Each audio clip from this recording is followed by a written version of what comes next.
Throughout Neville Alexander's political life, that organic intellectual demonstrated a consistent engagement with the Namibian struggle. However, it is especially Neville's essay on the Namibian War of Anti-Colonial Resistance that has the greatest relevance to the current debates on the national question in Namibia. Alexander insisted that the 1904 to 1907 war was the watershed moment for Namibian national consciousness. Let me quote from that essay. For the first time in the history of the country, virtually all the people of central and southern Namibia and many of the people of northern Namibia found themselves cooperating directly and indirectly against one common enemy. Though it is true that no common national ideology was born out of this, there is no doubt that the idea of a single Namibian nation based on conquest and common oppression emerged from this unprecedented struggle. End of quote. Namibian anti-colonial fighters like Jacob Marengo, Maharero, Witbooi, Nahale, from all over the country fought together in the 1904 to 1907 war. And raising this ideological theme today remains imperative in forging national unity in Namibia. The intense and ongoing discussions about the national question in Namibia today revolves around the situation that not only a particular political organization, or even worse, a particular ethnic or tribal group liberated the country. Although tribalism is an invention of colonialism, this phenomenon, regrettably, remains prominent in the country. So, many people do not identify themselves as Namibians, but imagine themselves first and foremost in terms of a tribal label. At the same time, the risk of the sole and authentic political status conferred on SWAPO is that Namibian political independence is connected with only that organization in an undemocratic and sectarian way. In this regard, the slogan of One Namibia, One Nation, though indeed appropriate as a political strategy, is erroneously associated with SWAPO instead of the Namibian people as a whole.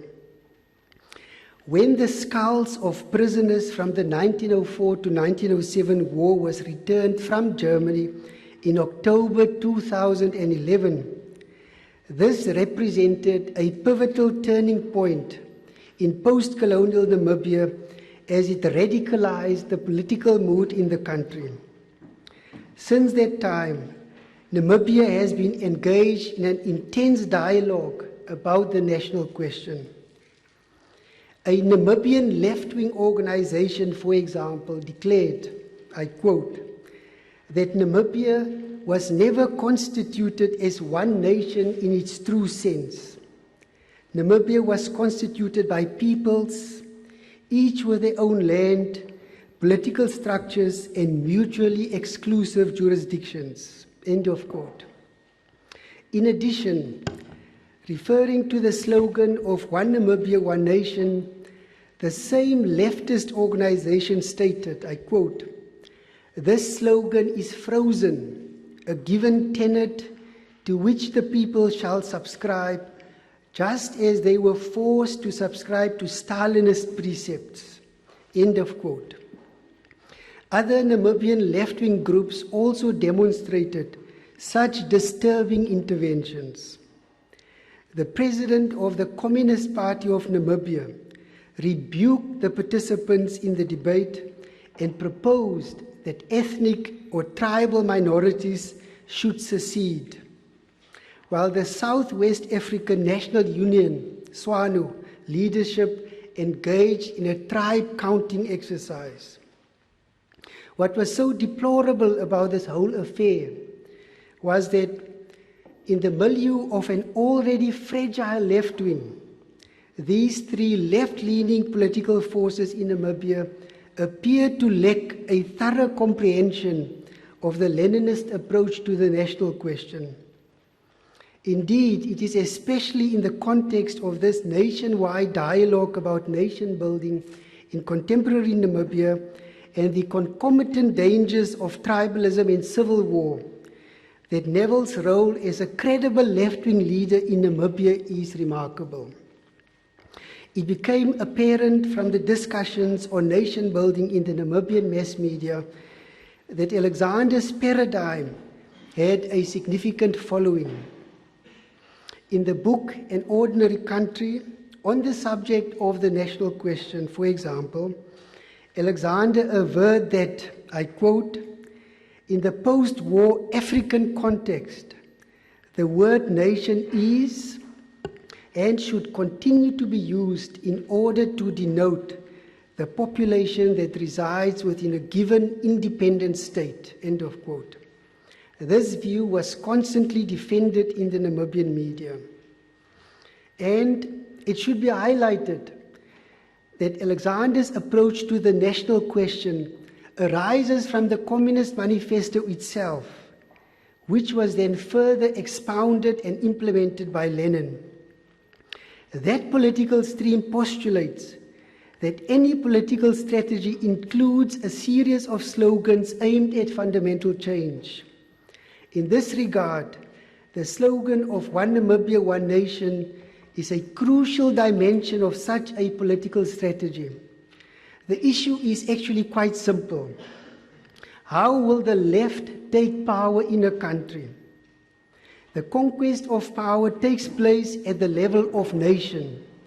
It begins in an individual country. But in a situation of globalization, it is even more closely linked with another dimension of this strategic question, namely the regional, continental, and international dimension. In Namibia, certainly, the continuing dominance of the Anglo-American corporation makes this quite clear.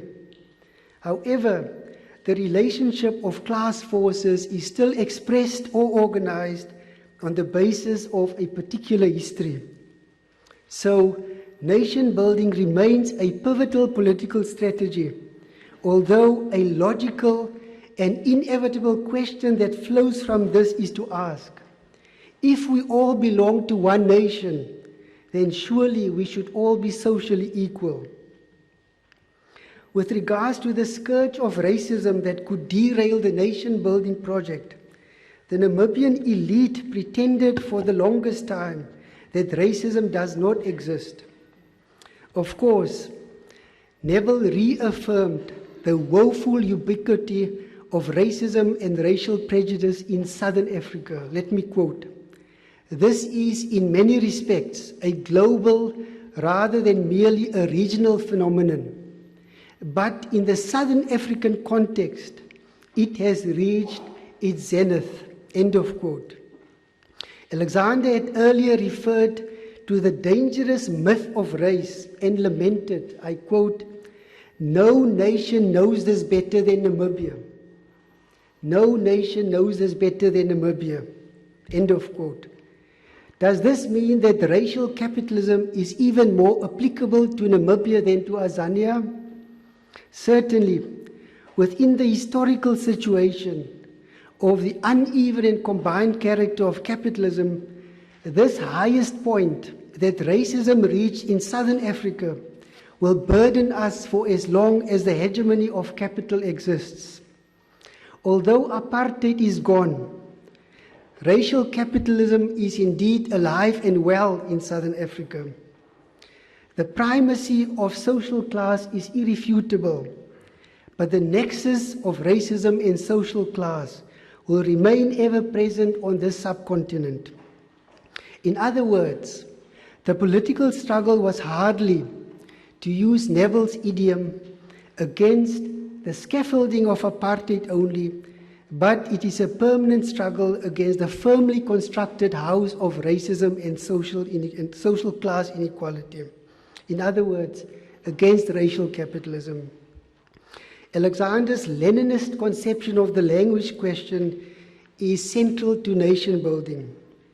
Delivering a keynote address at the Namibian Conference on Language and Development in Southern Africa in Okahania in 1991, Alexander highlighted the issue of English as medium of instruction and concluded that, I quote, "The result is a social catastrophe, the magnitude of which is only now being appreciated in Southern Africa," end of quote. Within a multilingual framework, the harmonization or clustering of indigenous Namibian languages should be initiated to counter concerns not only about the education crisis, but also about tribalism and the multitude of dialects. Currently, a convenient rationale by the conservatives is that there are too many indigenous languages so that it is not certain which ones to teach in schools. The harmonization of dialects such as Oshivambo and Oshierero or Kwaikwaikowap and other San dialects would make it possible to only teach a few languages. Finally, in the context of Neville's belief in transitional reforms, his last journey to Namibia in September 2011 was to meet with Namibian decision makers about the implementation of a multilingual framework in the country. It would seem like this is going to materialize now and could only further enhance nation building in contemporary Namibia. Thank you.